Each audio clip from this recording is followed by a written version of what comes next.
नमस्कार। जय श्री हरि विष्णु। पौष पुत्रदा एकादशी के उपरांत माघ मास के कृष्ण पक्ष में आने वाली एकादशी को षट्टिला एकादशी कहा जाता है। इस व्रत को करने से अनेक प्रकार के पाप नष्ट हो जाते हैं। एक बार दालभ्य ऋषि ने पुलस्त्य ऋषि से पूछा कि हे महाराज, पृथ्वी लोक में मनुष्य ब्रह्मादि हत्या, पराय धन की चोरी जैसे अन्य पाप करता है तथा दूसरों की उन्नति को देखकर ईर्ष्या करता है। इसके साथ ही वह अनेक प्रकार के व्यसनों में फंसा रहता है, फिर भी उनको स्वर्ग की प्राप्ति होती है। इसका क्या कारण है? वे ऐसे कौन से दान पुण्य करते हैं जिससे उनके पाप नष्ट हो जाते हैं? कृपया करके आप मुझे बताएं। पुलस्त्य मुनि बोले कि हे महाभाग, आपने मुझसे अत्यंत सुंदर और गंभीर प्रश्न पूछा है। इससे संसार के जीवों का भला होगा। इस भेद को तो इंद्र आदि भी नहीं जानते, परंतु मैं आपको यह गुप्त तत्व अवश्य बताऊंगा। पुलस्त्य मुनि बोले कि माघ माह में मनुष्य को स्नान आदि करके शुद्ध रहना चाहिए। अपनी इंद्रियों को वश में करके काम, क्रोध, लोभ, मोह, अहंकार, ईर्ष्या तथा द्वेष का त्याग कर भगवान का स्मरण करना चाहिए। पुष्य नक्षत्र में गोबर, कपास, तिल मिलाकर कंडे बनाने चाहिए और कंडों से 108 बार हवन करना चाहिए। जिस दिन मूल नक्षत्र और एकादशी तिथि हो, उस दिन अच्छे पुण्य देने वाले नियमों को ग्रहण करें। सुबह ब्रह्म मुहूर्त में जागकर स्नान आदि नित्य क्रिया से निवृत्त होकर सब देवताओं के देव श्री हरि विष्णु का पूजन करें और एकादशी व्रत का धारण करें। रात्रि को जागरण करना चाहिए। द्वादशी के दिन धूप, दीप, नैवेद्य आदि से भगवान का पूजन करके खिचड़ी का भोग लगाएं। तत्पश्चात पेठा, नारियल, सीताफल या सुपारी का अर्घ्य देकर भगवान की स्तुति करनी चाहिए। हे भगवान, आप दीनों को शरण देने वाले हैं। इस संसार रूपी सागर में फंसे हुओं का उद्धार करने वाले हैं। हे पुंडरीकाक्ष,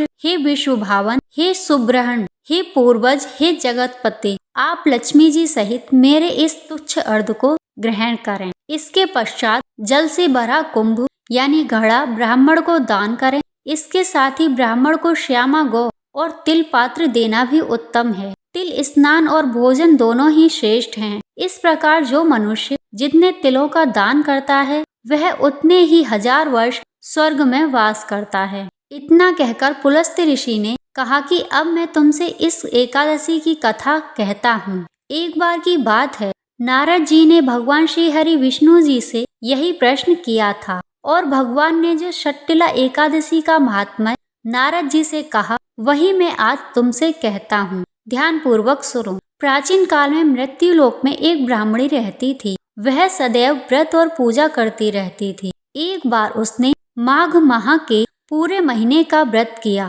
जिसके कारण उसका शरीर अत्यंत दुर्बल हो गया। यद्यपि वह अत्यंत बुद्धिमान थी, वह व्रत और पूजा तो करती, पर उसने कभी देवताओं या ब्राह्मणों के निमित्त अन्न या धन का दान नहीं किया। तब मैंने सोचा कि ब्राह्मणी ने व्रत आदि से अपना शरीर तो शुद्ध कर लिया, अब इसे विष्णु लोक तो मिल जाएगा, परंतु इसने कभी अन्न का दान नहीं किया। इससे इसकी तृप्ति होना कठिन है। भगवान ने आगे कहा, ऐसा सोचकर मैं भिखारी के वेश में उस ब्राह्मणी के पास गया और उससे भिक्षा मांगी। तो वह ब्राह्मणी बोली, महाराज, आप यहाँ किस लिए आए हो? मैंने कहा, मुझे भिक्षा चाहिए, मुझे भिक्षा दो।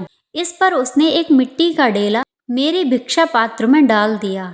मैं उसे लेकर स्वर्ग लौट आया। कुछ समय बाद ब्राह्मणी भी अपना शरीर त्याग कर स्वर्ग में आ गई। उस ब्राह्मणी को मिट्टी का दान करने के कारण स्वर्ग में सुंदर महल तो मिला, पर उसने अपने घर को अन्न आदि सब सामग्रियों से शून्य पाया। फिर वह मेरे पास आई और बोली, भगवान, मैंने अनेक प्रकार के व्रत किए और आपकी पूजा की, फिर भी मेरा घर अन्न आदि सब वस्तुओं से शून्य है।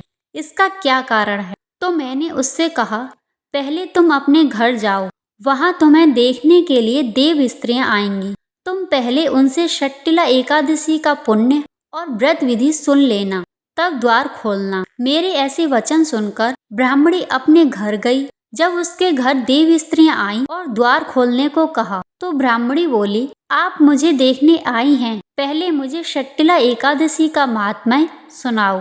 उनमें से एक देव स्त्री ने कहा, कि एकादशी का महात्म्य मैं तुमसे कहती हूँ। ब्राह्मणी ने षट्टिला एकादशी का महात्म्य सुनकर द्वार खोल दिया। देवांगनाओं ने उसको देखा तो वह ना तो गांधर्वी है और ना असुरी है, वरन पहले जैसी मानुषी है। उस ब्राह्मणी ने कथा अनुसार षट्टिला एकादशी का व्रत किया, जिसके प्रभाव से वह सुंदर और रूपवती हो गई तथा उसका घर अन्न आदि समस्त सामग्रियों से युक्त हो गया। अतः मनुष्य को षट्टिला एकादशी का व्रत और पूजन करके लोभ न करके तिल आदि का दान करना चाहिए, जिसके प्रभाव से उसके दुर्भाग्य, दरिद्रता तथा अनेक प्रकार के कष्ट दूर होंगे और मनुष्य को मोक्ष की प्राप्ति होगी। श्री हरि विष्णु।